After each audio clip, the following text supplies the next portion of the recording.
2 நாளா கொஞ்சம் கூட ஓய்வே இல்லாம சரியான மழை பெஞ்சுக்கிட்டே இருந்தது. எல்லா பறவைகளும் வீட்டை விட்டு வெளியே வராம தங்களோட வீட்லயே பாதுகாப்பா இருந்தாங்க. ஆனா சோனா குருவியாட மட்டும் அப்படி வீட்டுல இருக்க முடியல. ஏன்னா சோனா குருவி அந்த காட்டுல பகோடா வியாபாரம் பண்ணிக்கிட்டு இருந்தது. அம்மா, காலையில இருந்து நம்ம கடைக்கு யாருமே வரல. வாங்க கடையை எடுத்து வச்சுட்டு நம்ம வீட்டுக்கு போகலாம். இங்க பாரு கோக்கு, கடை வச்சிருக்கவங்க யாரும் நீ சொல்ற மாதிரி செய்ய மாட்டாங்க. வியாபாரம் நடக்குதோ இல்லையோ வாடிக்கையாளர்களை எதிர்பார்த்து கடையை திறந்துதான் வச்சிருப்பாங்க. இவங்க இந்த மாதிரி பேசிக்கிட்டு இருக்கும்போது ரீட்டா கிட்டே சோனா குருவியோட பகோடா கடைக்கு வந்தது. சோனா, சீக்கிரமா எனக்கு சுட சுட 100 ரூபாய்க்கு பகோடா தயார் பண்ணி கொடு. வீட்ல திடீர்னு கெஸ்ட் வந்துட்டாங்க. என்ன பண்றதுன்னு தெரியல. நல்ல வேளை ஓ ஞாபகம் வந்தது. உடனே இங்க வந்துட்டேன். கவலைப்படாத ரீட்டா, இன்னும் 2 நிமிஷத்துல உனக்கு தேவையான பகோடாவை ரெடி பண்ணி சுட சுட தரேன். இப்படி சொன்ன சோனா குருவி உடனே பகோடாவை தயார் பண்ண ஆரம்பிச்சது. சோனா குருவி ரீட்டாவுக்கு பகோடா தயார் பண்ணி கொடுத்து அனுப்புறதுக்கு முன்னாடி பகோடா வாங்கறதுக்காக இன்னும் 4-5 பறவைகள் சோனா குருவியோட கடைக்கு வந்துட்டாங்க. உடனே சோனா குருவி ரொம்பவும் சுறுசுறுப்பா செயல்பட்டு கடைக்கு வந்த பறவைகள் எல்லாருக்கும் நல்ல முறையில பகோடா தயார் பண்ணி கொடுத்து அனுப்பிச்சு. அம்மா, நீங்க சொன்னது உண்மைதான். கடை வச்சிருக்கவங்க எல்லாருமே மழை பெஞ்சாலும் சரி, வெயில் அடிச்சாலும் சரி, கடையை திறந்து வச்சுக்கிட்டு உட்காந்துருக்கணும் போல இருக்கு. ஒரு நேரம் இல்ல ஒரு நேரம் வியாபாரம் கண்டிப்பா நடக்கும். இங்க பாருங்களேன், கொஞ்ச நேரத்துல 500 ரூபாய்க்கு வியாபாரம் பண்ணிட்டோம். ஆமா குக்கு, இந்த மழை நேரத்துல நிறைய பறவைகள் சுட சுட பகோடா சாப்பிட விரும்புவாங்க. சோனா குருவியும் அந்த பையன் குக்கும் இப்படி பேசிக்கிட்டு தங்களோட பகோடா கடையில வியாபாரம் பண்ணிக்கிட்டு இருந்தாங்க.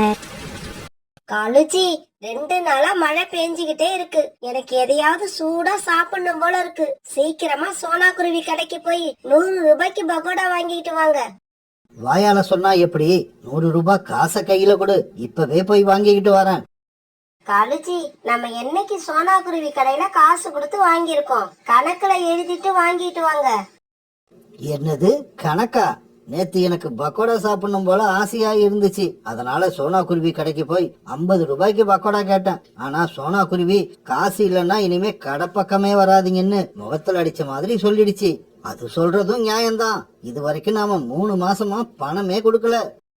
காலுஜி, எந்த கடைக்காரரும் நீங்க பணமே கொடுக்க வேண்டாம், நாங்க உங்களுக்கு கடன்ல பொருட்களை கொடுத்துக்கிட்டே இருக்கோம்னு சொல்ல மாட்டாங்க. நாம தான் ஒரு தடவைக்கு 2 தடவை போய் கேட்டுக்கிட்டே இருக்கணும். கடைசியா போனா போகுதுன்னு அவங்களும் பொருளை கொடுத்துருவாங்க. அப்படியா? அப்படின்னா நேத்து நான் போய் கேட்டு பாத்துட்டேன். இன்னைக்கு நீ போய் கேட்டு பாரு. என்னமோ சோனா குருவி கிட்ட போய் கடன் கேட்க இப்படி பயப்படுறீங்க? காலுஜி, சுட சுட டீயை போட்டு வைங்க, நான் பக்கோடாவோட வரேன். இப்படி சொன்ன ஒரு காகம் பிறகு ஒரு கொடையை எடுத்துக்கிட்டு சோனா குருவி கடையை நோக்கி பறந்து போச்சு. சோனா, மழை பெய்யற வேகத்தை பார்த்தா 10 நாள் ஆனாலும் விடவே விடாதுன்னு நினைக்கிறேன். நீ என்ன நினைக்கிற? கௌரிக்காவும் கடல்ல பகோடா வாங்க வந்திருக்குன்னு சோனா குருவிக்கு தெரிஞ்சு போயிடுச்சு.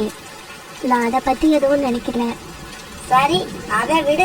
அது எப்ப வேணாலும் பெய்யட்டும், எப்ப வேணாலும் நிக்கட்டும். நீ 100 ரூபாய்க்கு சுட சுட பகோடா மடிச்சு கொடு. இந்த மாதிரி மழை பெய்யற சமயத்துல எல்லாம் பகோடா சாப்பிட்டு எனக்கு பழக்கம் ஆயிடுச்சு. அதுல கிடைக்கிற சந்தோஷமே வேற. எனக்கு கூட வரவு எல்லாம் காசு கொடுத்து சாப்பிட்டா சந்தோஷமா தான் இருக்கணும். ஆனா என்ன பண்றது, கடைக்கு வர சில பேர் கடன் சொல்லியே வாங்கிட்டு இருக்காங்க. என்ன சோனா, உன் பேச்செல்லாம் ஒரு மாதிரியா இருக்கு. நான் கடன் வாங்க வந்திருக்கேன்னு என்ன குத்தி காட்டி பேசுறியா? இவங்க இப்படி பேசிக்கிட்டு இருக்கப்ப மழையும் விட்டுடுச்சு. இங்க பாருங்க கோரியாக்கா, நீங்க 3 மாசமா கடைக்கு கொடுக்க வேண்டிய பணத்தை கொடுக்கல. இந்த மாதிரி இருந்தா என்னால எப்படி கடையை நடத்த முடியும்? இருந்தாலும் நீங்க எவ்வளவு தூரம் வந்துட்டீங்க. அதுக்காக இப்ப நான் 50 ரூபாய்க்கு பகோடா தரேன். தயவு செய்து இதுக்கப்புறம் கடைக்கு வந்தீங்கன்னா கொடுக்க வேண்டிய பாக்கி பணத்தை எடுத்துட்டு வாங்க. இப்படி சொன்ன சோனா குருவி பிறகு கோரிக்காகத்துக்கு 50 ரூபாய்க்கு பகோடா கொடுத்தது. கோரிக்காக அதை எடுத்துக்கிட்டு கிளம்புற சமயத்துல கழுகக்கா சோனா குருவியோட கடைக்கு வந்தாங்க. சோனா, இன்னைக்கு என்னோட பையனுக்கு பர்த்டே. அதனால என்னோட சொந்தக்காரங்களுக்கு எல்லாம் இன்னைக்கு சாயங்காலம் பெரிய விருந்து கொடுக்கறேன். அதுக்காக எனக்கு 1000 ரூபாய்க்கு பகோடா தேவைப்படுது. உன்னால சப்ளை பண்ண முடியுமா? கழுகக்கா இப்படி சொன்ன உடனே சோனா குருவிக்கு ரொம்ப சந்தோஷமாயிடுச்சு. கழுதக்கா, என்ன இப்படி கேட்டுட்டீங்க? 1000 ரூபாய்க்குன்னு இல்ல, 2000 ரூபாய்க்கு கேட்டா கூட என்னால சப்ளை பண்ண முடியும். இதோ உங்களுக்கு தேவையான பகோடாவை இப்பவே தயார் பண்ண ஆரம்பிச்சிடுறேன். ரொம்ப நல்லது சோனா. சாயங்காலம் 6 மணிக்கெல்லாம் பகோடாவை கொண்டு வந்து வீட்டுல கொடுத்துடு. இப்படி சொல்லிட்டு கழுகாக்கா அங்க இருந்து பறந்து போயிடுச்சு. உடனே சோனா குருவி தங்கிட்ட இந்த பணத்தை எல்லாம் எடுத்து தன்னோட பையன் குக்கு கிட்ட கொடுத்து இப்படி சொல்லுச்சு. குக்கு, சீக்கிரமா போய் இந்த பணத்துக்கு என்ன வெங்காயம் வாங்கிட்டு வா. பணத்தை வாங்கின குக்கு உடனே வெங்காயம் வாங்கிட்டு வர்றதுக்காக மார்க்கெட்டை நோக்கி பறக்க ஆரம்பிச்சான். இதையெல்லாம் பார்த்துட்டு இருந்த குருக்காக உடனே தன்னோட வீட்டுக்கு பறந்து போச்சு.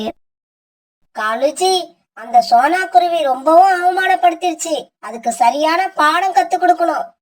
கோரி, சோனா குருவி கிட்ட இருந்து பகோடா தான் வாங்கிக்கிட்டு வந்துட்டியே, அப்புறம் ஏன் இன்னும் அது மேல கோபமா இருக்க?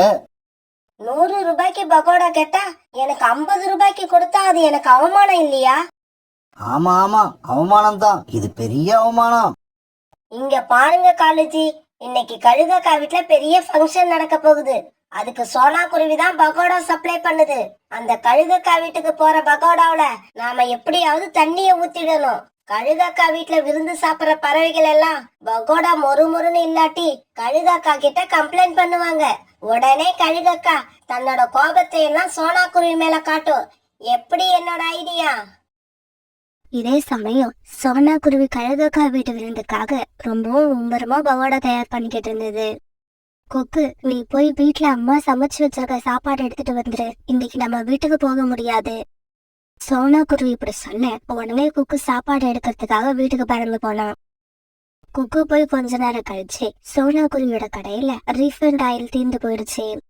ஐயோ, என்ன தீர்ந்து போயிடுச்சு, இப்ப என்ன பண்றது? குக்கு வர்றதுக்கு எப்படி இருந்தாலும் நேரம் ஆகும், நாமளே கடைக்கு போய் வாங்கிட்டு வந்துருவோம். இப்படி நினைச்ச சோனா குருவி எண்ணெய் வாங்குறதுக்காக மல்லிகை கடையை நோக்கி பறந்து போச்சு. இந்த சமயத்துல சந்தர்ப்பத்தை எதிர்பார்த்து மரத்துக்கு பின்னால மறைஞ்சு நின்றுகிட்டு இருந்த காங்கள் 2 பேரும் சோனா குருவி தயார் பண்ணி வச்சிருந்த 2 கூட பகோடாவில தண்ணியை கொண்டு வந்து ஊத்திட்டாங்க. இப்படி தண்ணிய ஊத்தின காங்கள் 2 பேரும் சோனா குருவி வர்றதுக்குள்ள அவசர அவசரமா அந்த இடத்த விட்டு பறந்து போனாங்க. ரீஃபண்ட் ஆயில் வாங்கிட்டு தன்னோட கடைக்கு திரும்பி வந்த சோனா குருவி பகோடா வச்சிருந்த கூடையில யாரோ தண்ணி ஊத்தி இருக்கத பார்த்துட்டு மனசுடைஞ்சு போயிடுச்சு. இது யார் செஞ்ச வேலைன்னு தெரியல, நான் தயார் பண்ணி வச்சிருந்த பகோடாவில யாரோ தண்ணியை ஊத்திட்டாங்க, இப்ப நான் கழுகாக்காவுக்கு என்ன பதில் சொல்லுவேன்? இந்த சமயத்துல சாப்பாடு எடுக்க போன குக்கும் சாப்பாடு எடுத்துக்கிட்டு திரும்பி வந்துட்டான். இப்படி வந்த குக்கு நடந்ததை பார்த்துட்டு அதிர்ச்சி ஆயிட்டான். அம்மா, இப்படி நடக்கும்னு நானும் எதிர்பார்க்கல. பகோடா தயார் பண்ணி கொடுத்தாதான் கழுகு ஆண்டி பணம் கொடுப்பாங்க. இப்ப நமக்கு வர வேண்டிய பணம் போயிடுச்சு. குக்கு, பணம் போனா பரவாயில்ல, எப்படியாவது நம்ம சம்பாதிச்சுக்கணும். சொன்ன நேரத்துல நம்ம பகோடா சப்ளை பண்ணலன்னா கழுகக்காவுக்கு கோபம் வந்துடும், அதை நம்மளால சமாளிக்க முடியாது. புதுசா பகோடா தயார் பண்ணி கொடுக்கலாம், ஆனா நம்ம கிட்ட வெங்காயம் வாங்குறதுக்கு கூட பணம் இல்ல. அம்மா அம்மா, வெங்காயம் வாங்கறதுக்கு பணம் இல்லன்னா என்ன? இப்ப கொஞ்ச நாளா மழை பெஞ்சதால நம்ம காட்டுக்குள்ள நிறைய காளான்கள் வளர்ந்துருக்கு. நான் அதை பறிச்சுக்கிட்டு வரேன். நம்ம காளான்ல பகோடா போட்டு கழுகாண்டிக்கு கொடுப்போம். குக்கு, இது உண்மையிலேயே நல்ல ஐடியா தான், காளான் பகோடா நல்லாதான் இருக்கும். இப்படி பேசிக்கிட்ட சோனா குருவியும் குக்குவும் பிறகு காட்டுக்குள்ள போய் காளான்களை சேகரிச்சு கொண்டு வந்தாங்க. பிறகு அதுல பகோடா தயார் பண்ணி சாயங்காலம் 6 மணிக்கெல்லாம் கழுகக்கா வீட்டுக்கு சப்ளை பண்ணிட்டாங்க. கழுகக்கா வீட்டுல நிறைய கழுகுகளுக்கு விருந்து நடந்துகிட்டு இருந்தது. சோனா குருவி தயார் பண்ண பகோடா நல்லா இருந்ததுன்னு எல்லா பறவைகளும் பாராட்டினாங்க. இந்த சமயத்துல சோனா குருவி கழுகாக்கா கிட்ட அடி வாங்குறத பாக்குறதுக்காக காலுக்காகவும் குறிக்காகவும் அவங்க வந்தாங்க. இப்படி வந்த காருங்கள் எல்லா பறவைகளும் சோனா குருவிய பாராட்டத பார்த்துட்டு அதிர்ச்சி ஆயிட்டாங்க. என்ன கோரி, நாம ஒண்ணு நினைக்க இங்க வேற ஒண்ணு நடந்துகிட்டு இருக்கு. அதுதான் காலுஜி, எனக்கு ஒண்ணுமே புரியல. வாங்க நேரா கழுகக்கா கிட்ட போய் உண்மையை சொல்லுவோம், அப்பதான் இந்த சோனாவுக்கு அடி கிடைக்கும். இந்த சோனா குருவி உங்களுக்கு கொடுக்க வேண்டிய பகோடாவுல தண்ணிய ஊத்தி கொண்டு வந்து கொடுத்திருக்கு. தயவு செய்து அதை யாருக்கும் சாப்பிட கொடுக்காதீங்க. இந்த பகோடா மொறுமொறுன்னு இருக்காது, வதக்குன்னு தான் இருக்கும். காவல் வந்து இப்படி சொன்ன உடனே நாம தயார் பண்ணி வச்சிருந்த பகோடாவில தண்ணிய ஊத்துனது இந்த காவல் தான் சோனா குருவிக்கு தெரிஞ்சு போயிடுச்சு. உடனே சோனா குருவி நடந்த உண்மை எல்லாத்தையும் கழுகாக்கா கிட்ட சொல்லுச்சு. அதை கேட்ட கழுகாக்கா எதுவுமே பேசாம மௌனமா இருந்தது. காகங்களே, நீங்க 2 பேரும் தக்க சமயத்துல வந்து என்கிட்ட உண்மையை சொல்லி இருக்கீங்க, அதனால உங்களுக்கு ஒரு பரிசு கொடுக்க போறேன். இப்படி சொன்ன கழுகாக்கா அவங்க 2 பேரும் பக்கத்துல அழைச்சிட்டு போய் கொடுக்க வேண்டிய பரிசு கொடுக்க ஆரம்பிச்சது. பிறகு காவங்கள் 2 பேரையும் அங்க இருந்த தூண்ல கட்டி போட்டது. இங்க பாருங்க காகங்களே, விருந்து முடிஞ்சதுக்கு அப்புறம் இந்த வீட்டை நீங்க 2 பேரும் தான் சுத்தம் பண்ணணும். அதுக்கு முன்னாடி இங்க இருந்து தப்பிச்சு போக பாத்தீங்க, உங்களை உயிரோட விட மாட்டேன். காவங்களுக்கு நடந்த நிலைமைய பார்த்து சுற்றி வயிறு வலிக்கு சிரிச்சுக்கிட்டே இருந்தா. பிறகு சோனா குருவியும் கொக்கோவும் கழுவக்கா கிட்ட இருந்து தங்களுக்கான சேர வேண்டிய பணத்தை வாங்கிக்கிட்டு சந்தோஷமா பறந்து போனாங்க. சோனா சோனா, என்ன காப்பாத்து, எனக்கு வலி தாங்கல. இந்த மரத்துக்கு கீழே இருக்கிற என்ன சீக்கிரமா வெளியில எடு, இல்லன்னா என்னோட உயிர் போயிடும். ரீட்டா, அழாத, என்னால தனியா இந்த மரத்தை தூக்க முடியாது. இரு, நான் போய் காலனையும் கோரியக்காவையும் அழைச்சிட்டு வரேன். அவங்க வீடு இங்க பக்கத்துலதான் இருக்கு. இப்படி சொன்ன சோனா குருவி அங்கிருந்து வேகமா பறந்து போச்சு. கோரியக்கா, காலனை கூப்பிட்டுக்கிட்டு சீக்கிரமா வாங்க. ரீட்டா மேல ஒரு பெரிய மரக்கில விழுந்து அது உயிருக்கு போராடிக்கிட்டு இருக்கு. என்னால தனியா அந்த கிளைய தூக்க முடியல. நீங்களும் கொஞ்சம் வந்து உதவி பண்ணுங்க.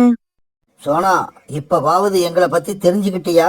இந்த காட்டுலயே வலுவான பறவைகள் நாங்க தான். அதனாலதான் யாருக்கு என்ன ஆபத்து வந்தாலும் நீங்க எல்லாம் எங்களை தேடி வரீங்க. காலண்ணா, இதெல்லாம் அப்புறம் பேசிக்கலாம். முதல்ல நீங்க வந்து ரீட்டாவோட உயிரை காப்பாத்துங்க. இங்க பாரு சோனா, உன்னோட அவசரத்துக்கெல்லாம் எங்களால ஆட முடியாது. காலேஜி சொன்ன மாதிரி எங்களோட திறமையையும் பெருமையையும் இப்பயாவது புரிஞ்சுக்கிட்டு எங்களுக்கு என்ன மரியாதை கொடுக்கணுமோ அதை கொடுங்க. இங்க பாருங்க காங்களே, கடைசி வரைக்கும் இப்படியே இருக்கலாம்னு நினைக்காதீங்க. கஷ்டங்கிறது மத்தவங்களுக்கு மட்டும் இல்ல, உங்களுக்கும் ஒரு நாள் வரலாம். இங்க பாரு சோனா, வார்த்தையை அளந்து பேசு. உனக்கு தான் பேச தெரியும்னு பேசுறியா? காலேஜி, இங்க பாத்தீங்களா? அதாவது நாம கஷ்டப்படணும், அத பார்த்து ரசிக்கணுங்கிறதுதான் மத்த பறவைகளோட ஆசை. இங்க பாரு சோனா, எங்களுக்கு எந்த கஷ்டம் வந்தாலும் நாங்களே சமாளிச்சுப்போம். நீங்க ஒண்ணும் வந்து எங்களுக்கு உதவி செய்யணும்னு தேவையில்லை. தயவு செய்து இப்ப இடத்த காலி பண்ணு. இவ்வளவு தூரம் பேசுனதுக்கு அப்புறம் யாருக்கும் உதவி செய்யணும்னு எங்களுக்கு அவசியம் இல்ல. உடனே சோனா குருவி காவோட வீட்டை விட்டு வேகமா வெளியே போச்சு. இப்படி பறந்து போன சோனா குருவி நேரா புறா வீட்டுக்கு போச்சு. அந்த சமயத்துல புறா, ராணி புறா இவங்க 2 பேரும் அவங்க வீட்டுக்கு வெளியில உட்காந்து பேசிக்கிட்டு இருந்தாங்க. புறா வீட்டுக்கு போன சோனா குருவி நடந்தது எல்லாத்தையும் அவசரமா அவங்க கிட்ட சொல்லுச்சு. உடனே எல்லா பறவையும் சோனா குருவி பின்னால பறந்து போனாங்க. காப்பாத்துங்க, என்ன காப்பாத்துங்க, எனக்கு ரொம்ப வலிக்குது, சீக்கிரமா என்ன காப்பாத்துங்க. பிறகு எல்லா பறவைகளும் சேர்ந்து அந்த மரக்கிளையை தூக்கி வேற பக்கம் விட்டு எறிஞ்சாங்க. உடனே ரீட்டா கிளி ரொம்பவும் சிரமப்பட்டு எழுந்திரிச்சு உட்கார்ந்தது. நண்பர்களே, நல்ல வேலையா சீக்கிரமா வந்து என்ன காப்பாத்திட்டீங்க. உங்க எல்லாருக்கும் ரொம்ப நன்றி. ரீட்டா, இந்த சம்பவம் எப்படி நடந்துச்சு? நான் இந்த மரத்துக்கு கீழே உட்கார்ந்து ஒரு மிளகா பழத்தை சாப்பிட்டுக்கிட்டு இருந்தேன். அப்ப திடீர்னு ஒரு மரக்கிளை முறிஞ்சி என் மேல விழுந்துடுச்சு. சோனா, நீ காகங்களை அழைச்சுக்கிட்டு வரேன்னு சொல்லிட்டு தானே போன. அப்புறம் ஏன் ரொம்ப தூரம் பறந்து போய் இவங்களை கூப்பிட்டுக்கிட்டு வந்திருக்க? நீ போன சமயம் காகங்கள் வீட்டுல இல்லையா? நான் போனப்ப காங்கள் வீட்டுலதான் இருந்தாங்க. இப்படி அழிஞ்ச சோனா குருவி பிறகு நடந்தது எல்லாத்தையும் தன்னோட நண்பர்கள் கிட்ட சொல்லுச்சு. அவங்க 2 பேரும் கொஞ்சம் கூட இரக்கமே இல்லாம பேசுறாங்க.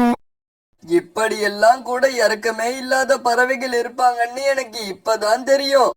நாம எந்த சூழ்நிலையிலயும் அந்த காகங்கள் மேல நம்பிக்கையே வைக்க கூடாது. அவங்க 2 பேரும் எந்த நிமிஷத்துல எப்படி மாறுவாங்கன்னு யாருக்கும் தெரியாது. நண்பர்களே, கடைசி வரைக்கும் அந்த காங்கள் இப்படியே இருந்துட முடியாது. நம்ம நடந்துக்கிற விதம் தப்புன்னு என்னைக்காவது ஒரு நாள் அந்த காங்களுக்கு தெரிய வரும். இப்படியே சில நாட்கள் நகர்ந்துச்சு. ஒரு நாள் காங்கள் 2 பேரும் பறந்து போய்கிட்டு இருக்கப்ப ராணி குருவி அவங்கள கூப்பிட்டுச்சு. காகங்களே, கொஞ்சம் இங்க வாங்க, எனக்கு ஒரு உதவி பண்ணிட்டு போங்க. ரோனி, அவசரமா போயிட்டு இருக்க எங்களை அலட்சியமா தடுத்து நிறுத்திட்ட. சொல்லு, எதுக்காக எங்களை தடுத்து நிறுத்தின? என்னோட கூடு ரொம்பவும் மோசமான நிலைமையில இருக்கு. இத சரி பண்றதுக்கு எனக்கு கொஞ்சம் காஞ்ச பொருட்கள் தேவைப்படுது. என்னோட ரெக்கைகள்ல காயம் பட்டு கட்டு போட்டு இருக்க. அதனால காட்டுக்குள்ள போய் என்னால காஞ்ச பொருட்களை எடுத்துக்கிட்டு வர முடியல. நீங்க போற வழியில எங்கேயாவது காஞ்ச பொருட்கள் பாத்தீங்கன்னா எனக்காக கொஞ்சம் எடுத்துக்கிட்டு வாங்க. இவ்வளவுதானா? இல்ல எங்களுக்கு இன்னும் ஏதாவது வேலை வச்சிருக்கியா? வேற எந்த வேலையும் இல்ல, எனக்கு நீங்க இந்த உதவியை மட்டும் செஞ்சா போதும். ஆமா, எங்களை பார்க்க உனக்கு எப்படி இருக்கு? உனக்கு வேலை செய்யற வேலைக்காரவங்க மாதிரியா இருக்கும்? இந்த காட்டுக்குள்ள எல்லா பறவைகளும் பார்த்து பயப்படுற எங்களை நீ உனக்கு வேலைக்காரங்களாக்கிக்கலான்னு பாக்குற, அப்படிதானே? இல்ல இல்ல, நான் அப்படியெல்லாம் நினைக்கல. இங்க பாரு, இதுக்கு மேல ஏதாவது ஒரு வார்த்தை பேசுன, இங்க இருக்கிற கூட்டையும் ஒன்னையும் கீழே தள்ளிட்டு போயிடுவோம், ஜாக்கிரதை. இப்படி சொன்ன காங்கள் பிறகு அங்கிருந்து பறந்து போனாங்க. என்னோட ரெக்கையில இப்படி அடிபட்டு கட்டு போட்டு இருக்கிறத பார்த்தும் இந்த காகங்களுக்கு என் மேல இறக்கம் வரல. கொஞ்சம் கூட கருணையே இல்லாத காகங்கள் இவங்க. பிறகு கொஞ்ச நேரம் கழிச்சு அந்த வழியா சோனா குருவி பறந்து வந்துச்சு. உடனே ரோனி குருவி சோனா குருவியை கூப்பிட்டு நடந்தது எல்லாத்தையும் சொல்லிச்சு. ரோனி அக்கா, இறக்கமே இல்லாத அந்த காகங்கள் கிட்ட உங்களை யார் உதவி கேட்க சொன்னது? கொஞ்ச நேரம் வெயிட் பண்ணுங்க, நான் இப்பவே போய் காஞ்ச பொருட்கள் எங்க இருந்தாலும் தேடி எடுத்துட்டு வரேன். இப்படி சொன்ன குருவி காட்டுக்குள்ள பறந்து போச்சு.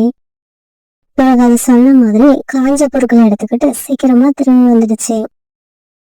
ரோனி அக்கா, நீங்க கொஞ்சம் இந்த கூட்டை விட்டு அந்த மரத்துல போய் உட்காருங்க. சோனா குருவி அப்படி சொன்ன உடனே ரோனி குருவி தாவி போய் மரத்துல உட்காந்துருச்சு. பிறகு சோனா குருவி ரோனி குருவியோட கூட்டை சரி பண்ணி கொடுத்துச்சு. சோனா, உனக்கு எப்படி நன்றி சொல்றதுன்னே தெரியல. நான் இந்த கூட்டை சரி பண்றதுக்கு ரொம்ப கஷ்டப்படுவேன்னு நினைச்சேன். ஆனா நீ என்னோட வேலையை ரொம்பவும் ஈஸியாக்கிட்ட. ரோனி அக்கா, இதுக்கு என்ன நன்றி சொல்ல வேண்டிய அவசியம் இல்ல. நாளைக்கு எனக்கு ஏதாவது ஒரு துன்பம் வந்தா நீங்க எனக்கு உதவி பண்ண மாட்டீங்களா? இப்படி கேட்ட சோனா குருவி பிறகு அங்க இருந்து பறந்து போயிடுச்சு. ஒரு நாள் இந்த காட்டு பகுதிக்கு தூரமா உள்ள ஒரு காட்டுல வந்து புதுசா ஒரு கழுகு வந்தது. நாம இந்த இடத்துக்கு வந்தது இந்த காட்டுல உள்ள பறவைகளுக்கு தெரியாது. அதனால நாம மறைஞ்சிருந்து இந்த பகுதிக்கு வர பறவைகளை ஈஸியா பிடிச்சு சாப்பிடலாம். இப்படி அந்த கழுகு யோசிச்சுக்கிட்டு இருக்கும் போது காலுக்காகவும் குறிக்காகவும் அங்க உள்ள ஒரு மட்டில வந்து உட்கார்ந்தாங்க. காலுஜி, இந்த இடத்துல கருப்பு வெள்ளத்துல ஒரு பழம் இருக்கு, அது ரொம்ப டேஸ்டா இருக்கும். அப்படியா சொல்ற? அந்த பழத்தை நான் இதுவரைக்கும் சாப்பிட்டதே இல்ல. நானே போன வாரம் தான் அந்த பழத்தை கண்டுபிடிச்சேன். இன்னைக்கு பழுத்து இருந்தா நம்ம 2 பேரும் சேர்ந்து சாப்பிடுவோம். காலுக்காகவும் கோரிக்காகவும் இப்படி பேசிக்கிட்டு இருக்கும் போது வேகமா பறந்து வந்த அந்த கழுகு கோரிக்காகத்தை பிடிச்சு கீழே தள்ளி மேல ஏறி உட்கார்ந்துருச்சு. புதுசா ஒரு கழுகு வந்து கோரிக்காகத்தை பிடிச்சதை பார்த்த காலுக்காகவும் அங்க இருந்து வேகமா பறந்து போயிடுச்சு. காலுஜி, காலுஜி, என்ன காப்பாத்துங்க, என்ன காப்பாத்துங்க. கோரி, என்னால இந்த கழுக ஒண்ணும் பண்ண முடியாது. நான் போய் இன்னும் யாரையாவது அழைச்சுக்கிட்டு வரேன். எப்படி சொன்ன காலுக்காகவும் யாரையாவது உதவிக்கு கூப்பிடறதுக்காக பறந்து போச்சு. அந்த சமயம் அந்த கழுகு கோரிக்காகத்தை ஒரு மரத்துல கட்டி போட்டுது. திரு கோரிக்காகத்தை சமைக்கிறதுக்காக அடுப்பை பத்த வச்சு அதுல ஒரு பெரிய பாத்திரத்துல வெந்நீர் சுட வச்சது. ஏய் காகமே, ஏன் அழுதுகிட்டு இருக்க? அழாத, என்னோட பசி இன்னைக்கு அடங்க போகுது. அத நினைச்சு சந்தோஷப்படு. ரீட்டா ரீட்டா, என்னோட மனைவி உயிருக்கு ஆபத்து. கோரிய ஒரு கழுகு தூக்கிக்கிட்டு போயிடுச்சு. சீக்கிரமா வந்து கோரிய காப்பாத்து. காலு, தலைவலியும் காய்ச்சலும் தனக்கு வந்தாதான் தெரியும். நீயும் உன்னோட மனைவியும் தான் ரொம்ப வலிமையான பறவைகளாச்சே. அப்புறம் எதுக்காக அடுத்தவங்க உதவியை கேக்குறீங்க? ரீட்டா ப்ளீஸ், இப்ப பேசுறதுக்கெல்லாம் நேரம் இல்ல. சீக்கிரம் என் கூட வா. அதையே தான் நானும் சொல்றேன். உங்க கூட பேசுறதுக்கு எனக்கு நேரம் இல்ல, நிறைய வேலை இருக்கு. இப்படி சொன்ன ரீட்டா கிளி அங்கிருந்து பறந்து போயிடுச்சு. பிறகு காலுக்காகவும் புறா ரோனி குருவி இவங்க எல்லார்கிட்டயும் போய் உதவி கேட்டு பார்த்தது. ஆனா யாருமே காலுக்காகத்துக்கு உதவி செய்யல. உடனே காலுக்காக அழுதுகிட்டு சோனா குருவி வீட்டுக்கு போச்சு. சோனா சோனா, என் கோரியோட உயிரை காப்பாத்து. கோரியோட உயிர் இப்ப ஆபத்துல இருக்கு. இப்படி சொன்ன காலுக்காகவும் பிறகு நடந்தது எல்லாத்தையும் சொல்லுச்சு. சோனா, உங்ககிட்ட எல்லாம் உதவி கேட்க எனக்கே வெக்கமாதான் இருக்கு. நானும் கோரியும் இதுவரைக்கும் உங்க யாருக்கும் எந்த உதவியும் செஞ்சதில்ல. அதனால என் மனைவியோட உயிரை காப்பாத்தாம விட்டுறாதீங்க. காலண்ணா, உங்களுக்கு இப்ப வந்த நிலைமை ரொம்பவும் மோசமான நிலைமை. இந்த மாதிரி நிலைமை வராம இருக்கணும்னா அக்கம் பக்கத்துல உள்ளவங்க கூட நல்ல விதத்துல பழகி அவங்க மனசுல இடம் பிடிச்சிருக்கணும். இருப்போம் சோனா, இருப்போம். இதுக்கப்புறம் நாங்க அப்படிதான் இருப்போம். நீ சொன்ன மாதிரி எல்லார்கிட்டையும் அன்பா பழகுவோம். பிறகு சோனா குருவி, புறா, ரீட்டா கிளி, ரோனி குருவி இவங்க எல்லாரையும் சமாதானப்படுத்தி கோரிய காப்பாத்துறதுக்காக காலுக்காகத்து கூட பறந்து போச்சு. இப்படி போன எல்லாரும் ஒரு மரத்து மேல உட்கார்ந்து அங்க இருந்த நிலைமைய பார்த்தாங்க. இங்க பாருங்க, ஒரு பெரிய கல்லை எடுத்துக்கிட்டு வந்து அந்த பாத்திரத்துல போட்டா அந்த பாத்திரத்துல உள்ள வெந்நீர் கொட்டி அந்த கழுகு கண்டிப்பா இறந்துரும். உடனே எல்லாரும் புறாவோட யோசனைப்படி ஒரு பெரிய கல்லை தூக்கி கொண்டு வந்தாங்க. பிறகு அந்த கல்லை மேல இருந்து அந்த பாத்திரத்துல போட்டாங்க. அந்த பாத்திரத்துல இருந்த வெந்நீர் மேல கொட்டினதால அந்த கழுகு அந்த இடத்துலயே துடிச்சு இறந்து போச்சு. நண்பர்களே, எனக்காக எல்லாரும் ஒண்ணு சேர்ந்து வந்ததுக்கு ரொம்பவும் நன்றி. எல்லாரும் ஒத்துமையா இருந்தா எதையும் சாதிக்கலாம்னு என்னோட புத்திக்கு புரிய வச்சுட்டீங்க. பிறகு கோரிக்காயத்தை கட்டியிருந்த கயித்தை அவுத்து விட்டு அதை விடுதலை பண்ணினாங்க. பிறகு எல்லாரும் சந்தோஷமா அந்த இடத்த விட்டு கிளம்பி அவங்களோட வீடுகளை நோக்கி பறக்க ஆரம்பிச்சாங்க.